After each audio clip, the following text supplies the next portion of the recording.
오랜만에 두 친구가 만났습니다. 오랜만에 만난 탓인지 이야기에 꽃이 피었습니다. 그동안 어떻게 지냈는지 이 얘기 저 얘기를 하다 보니 시간이 얼마나 지났는지도 모르고 있었습니다. 이때 한 친구가 이야기합니다. 내가 이번 주에 아주 괜찮은 사람을 만났어. 친구가 대답합니다. 어떤 사람인데? 아주 믿을 만한 사람이야. 믿을 만한 사람이라고? 어떤 사람이길래 믿을 만하다고 하는 거야? 그냥 느낌이 괜찮더라고. 그냥 느낌이 좋다고? 아니, 느낌만 좋은 것이 아니고 생긴 게 참 믿음직하게 생겼어. 사람 좋게.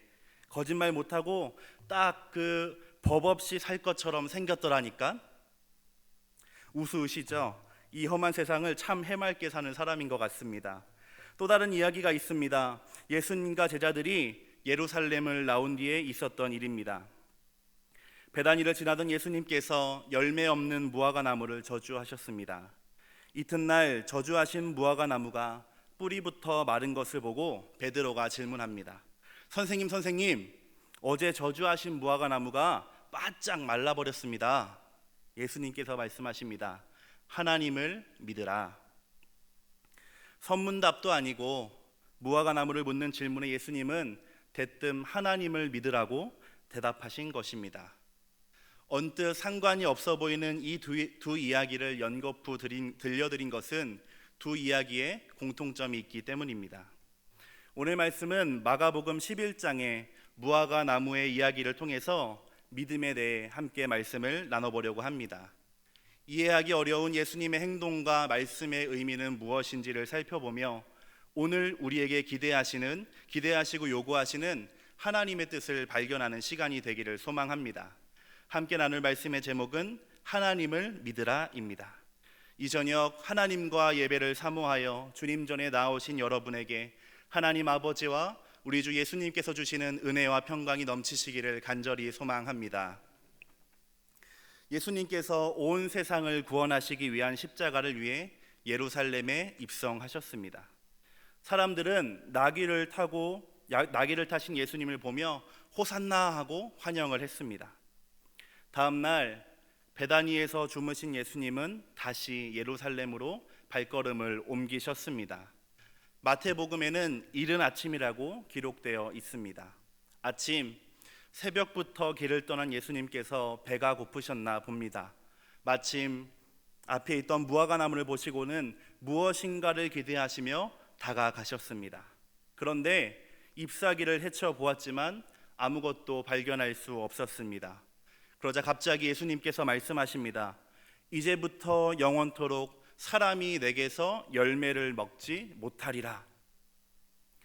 배가 고프셔서 힘이 드신 것은 이해할 수 있지만 40일도 참아보셨던 분이 새벽에 시장함을 참지 못하고 나무를 저주하신 것입니다. 13절에 보니 친절하게도 열매가 없었던 이유는 철이 아니었기 때문이라고 설명해주고 있습니다. 예수님께서 무화과 나무를 저주하신 이유를 더욱 이해하기가 어려워 보입니다. 다음 날 다시 예루살렘으로 향하던 예수님과 제자들, 어제 그 나무 앞을 지나가게 됩니다. 이때 베드로의 눈이 반짝입니다. 선생님, 이 나무 어제 그 나무 아닙니까? 보십시오. 뿌리부터 완전히 말라버렸습니다.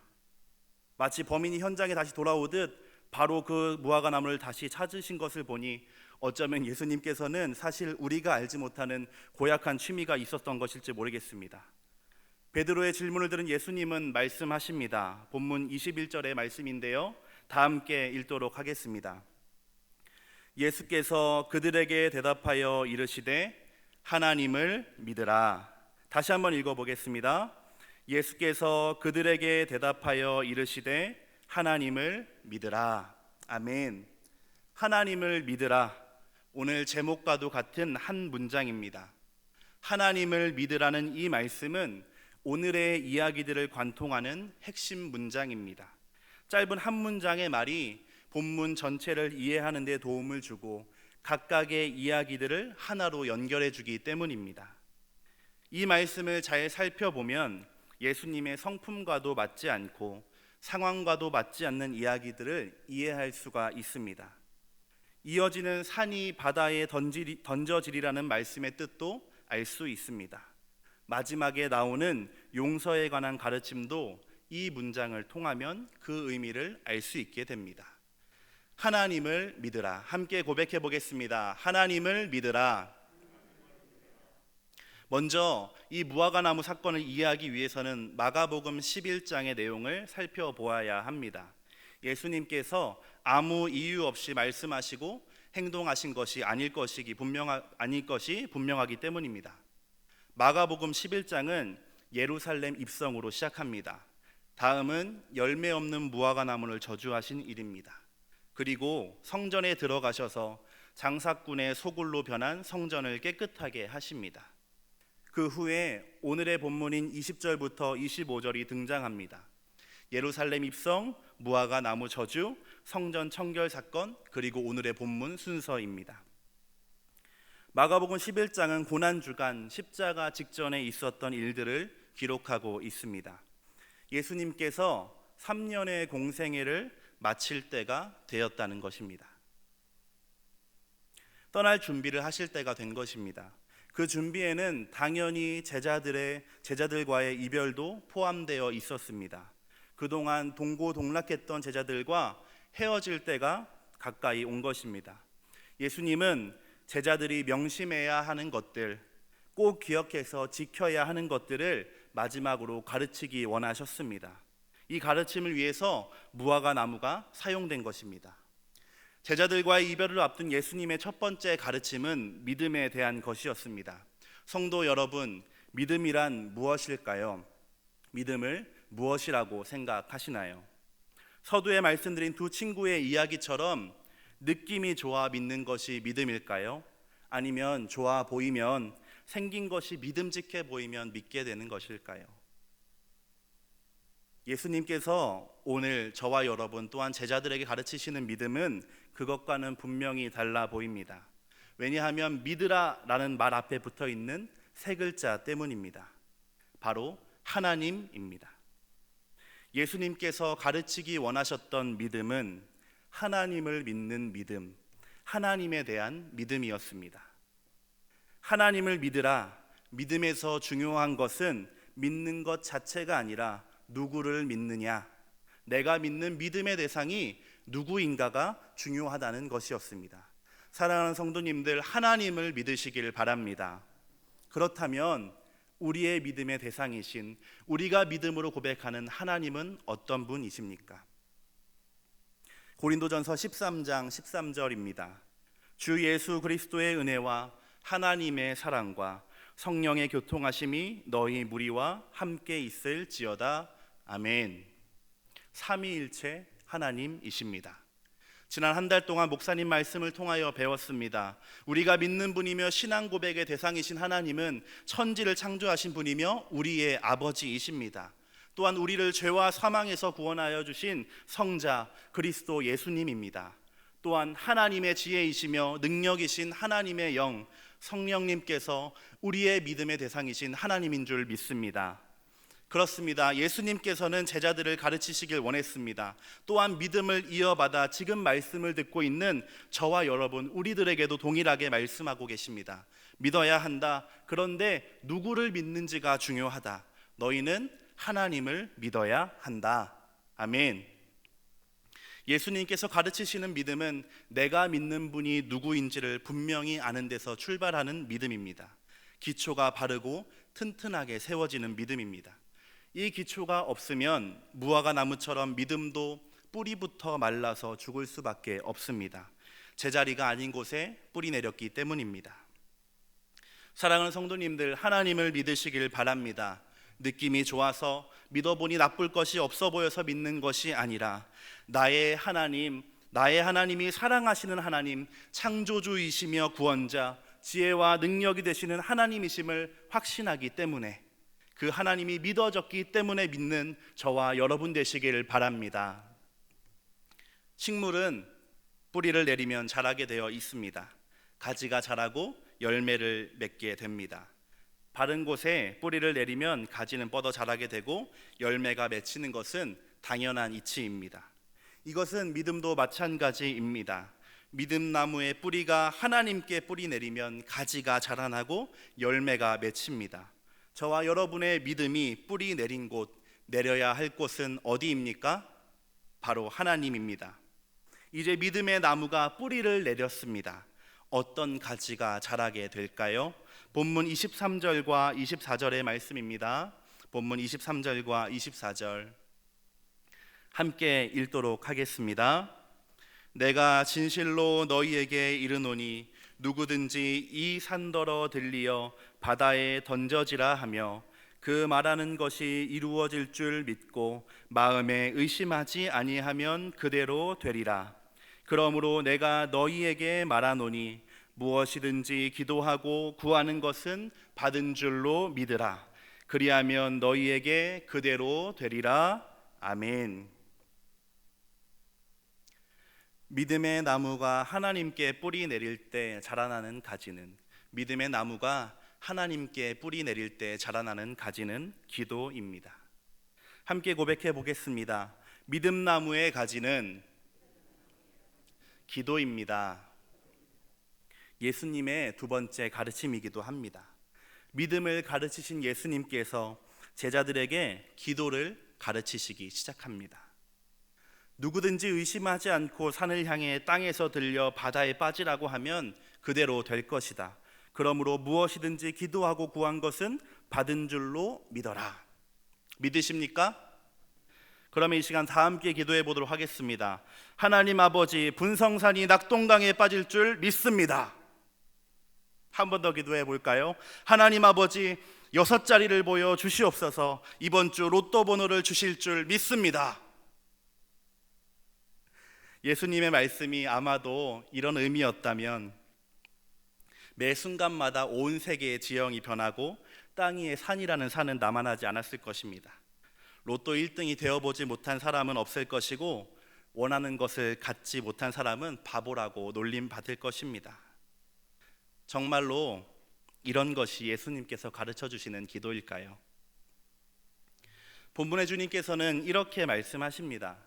이루어질 줄 믿고 마음에 의심하지 아니하면 그대로 되리라.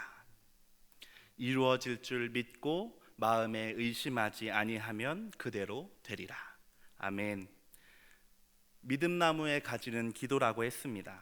가지는 믿음의 뿌리로부터 자라난다는 의미입니다. 이 말은 예수님께서 가르치시는 기도가 무엇인지 알려면 뿌리를 살펴보아야 한다는 말이기도 합니다. 기도라는 가지를 거슬러 올라 아래로 내려가다 보면 믿음이라는 뿌리를 만나게 됩니다. 이 뿌리가 내린 곳이 하나님이었습니다. 그렇다면 이 믿음이라는 뿌리의 정체는 무엇인지, 이 믿음이라는 뿌리의 정체가 무엇인지를 살펴보면 기도에 대한 예수님의 가르침의 의미를 바르게 이해할 수 있을 것입니다. 앞서 핵심 문장이라고 말씀드렸던 22절을 다시 한번 보도록 하겠습니다. 예수님께서 그들에게 대답하여 이르시되 하나님을 믿으라.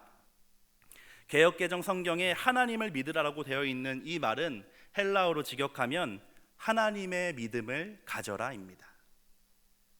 하나님의 믿음을 가져라로 번역할 수 있습니다. 그러면 하나님도 믿음이 있으시다는 말이 될까요? 하나님을 믿으라는 말은 쉽게 이해되지만 하나님의 믿음을 가지라는 말의 의미는 조금 어렵게 느껴집니다.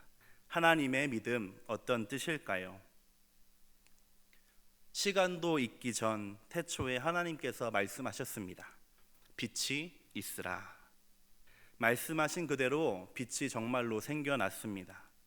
하루가 지나고 또 말씀하십니다. 물 가운데 하늘이 있으라. 정말로 하늘이 생겨났습니다. 땅이 드러나게 하여 주시고 물을 모아 바다가 되게 하셨습니다. 해와 달도 말씀하신 것과 다름이 없이 분명히 생겨났습니다. 그 위에 사는 각종 생물들과 식물들도 마찬가지였습니다. 잘 알고 계시는 창세기 1장의 내용입니다. 여기에서 우리는 하나님의 믿음을 발견할 수가 있습니다. 하나님께서 빛이 있으라고 말씀하실 때 빛이 정말로 생길지 말지를 고민하셨을까요?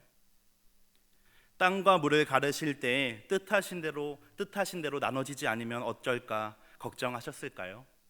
그렇지 않습니다.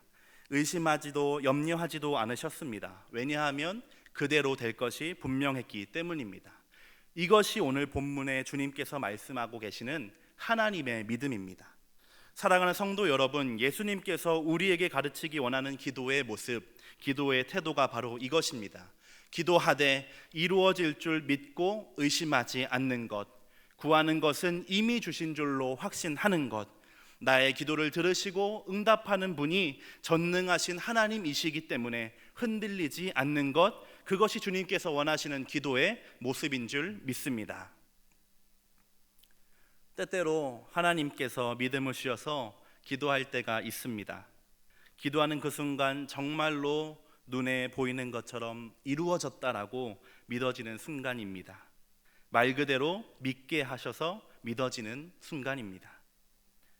가르쳐 주신 대로 믿어 의심하지 않고 받은 것처럼 기도하였습니다. 이제 응답만이 남았습니다. 주님의 말씀이 맞다면 그대로 이루어지는 것은 당연할 것입니다.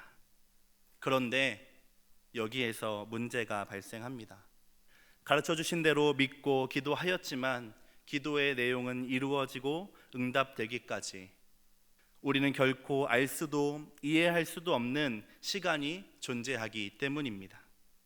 기도와 기도 응답의 시간 차이, 이것이 믿음으로 기도하는 것을 어렵게 하고 포기하게 하는 장애물이 되어버리는 것입니다. 왜냐하면 기도하는 것은 지금이지만 기도의 응답은 미래의 일, 우리가 알 수 없는 시간에 있기 때문입니다. 가정을 위해, 자녀를 위해, 또한 개인의 여러 가지 기도 제목을 하나님 앞에 올려드립니다. 이렇게 드리는 기도가 어떻게 믿음 없이 올려지는 것이겠습니까? 그러나 어떻던가요? 기대하는 것일수록, 간절한 기도의 제목일수록 더디게 응답되는 것 같은 것은 기분 탓이었을까요? 하루, 이틀, 한 달, 1년 그 막연한 기다림을 어떻게 견디어내셨습니까? 이때 주님의 가르침은 저와 여러분의 믿음과 삶을 붙들어 주시는 줄 믿습니다. 22절의 말씀 함께 고백하도록 하겠습니다. 예수께서 그들에게 대답하여 이르시되 하나님을 믿으라. 아멘. 하나님을 믿으라. 나의 하나님이 어떤 분인지를 기억하라. 신실하셔서 약속하신 것을 저버리신 적이 없고 언제나 구하는 것보다 좋은 것을 주셨던 분임을 기억하라. 때로는 응답하심이 더디게 느껴질지라도 그 하나님이 나의 하나님이시며 아빠 아버지이심을 기억하고 믿으라는 말씀입니다. 마태복음의 말씀, 구하라 그리하면 너희에게 주실 것이요 찾으라 그리하면 찾아낼 것이요 문을 두드리라 그리하면 너희에게 열릴 것이니 하물며 하늘에 계신 너희 아버지께서 구하는 자들에게 좋은 것으로 주시지 아니하겠느냐. 아멘. 나의 하나님께서 살아 역사하시는 분임을 믿기에 하나님의 믿음을 가지고, 흔들리지 않는 그러한 믿음을 가지고 기도하시는 여러분, 응답받는 기도의 주인공이 되시는 여러분 되시길 바랍니다. 이제 예수님의 세 번째 가르침을 살펴보도록 하겠습니다. 25절의 말씀입니다. 서서 기도할 때에 아무에게나 혐의가 있거든 용서하라. 그리하여야 하늘에 계신 너희 아버지께서도 너희 허물을 사하여 주시리라 하시니라. 아멘.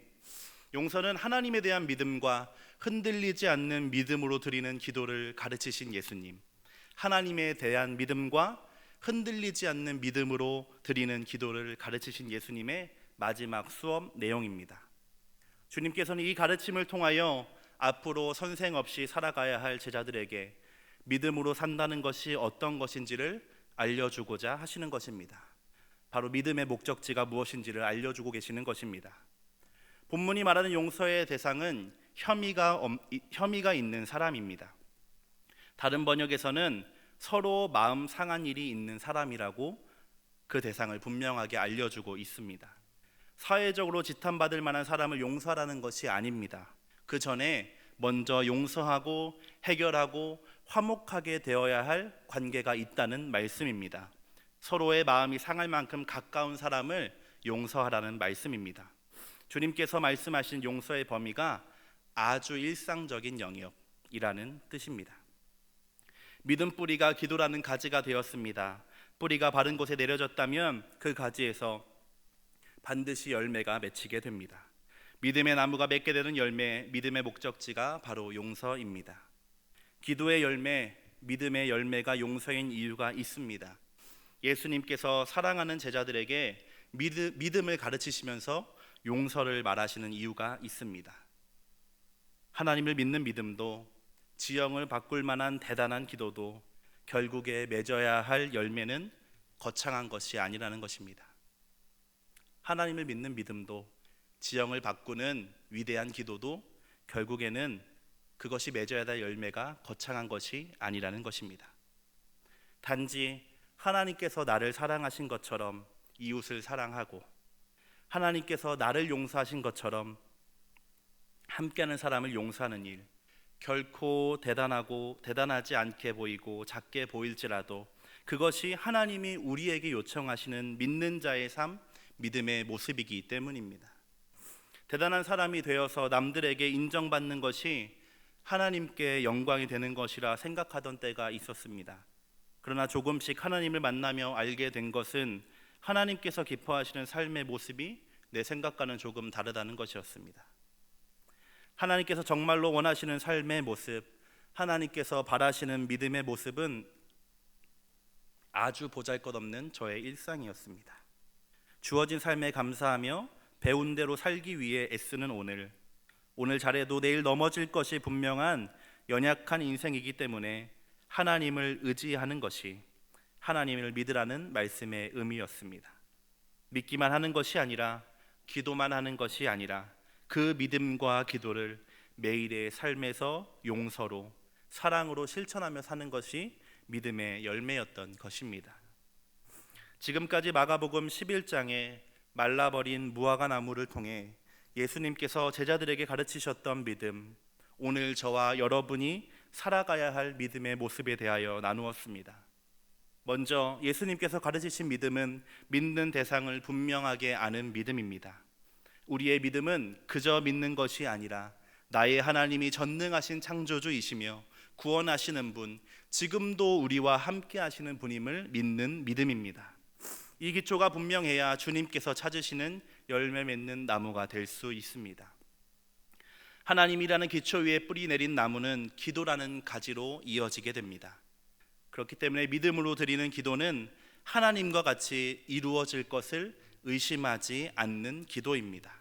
왜냐하면 나의 기도를 들으시고 응답하시는 분이 살아서 역사하시는 신실하신 아버지 하나님이기 때문에 그렇습니다.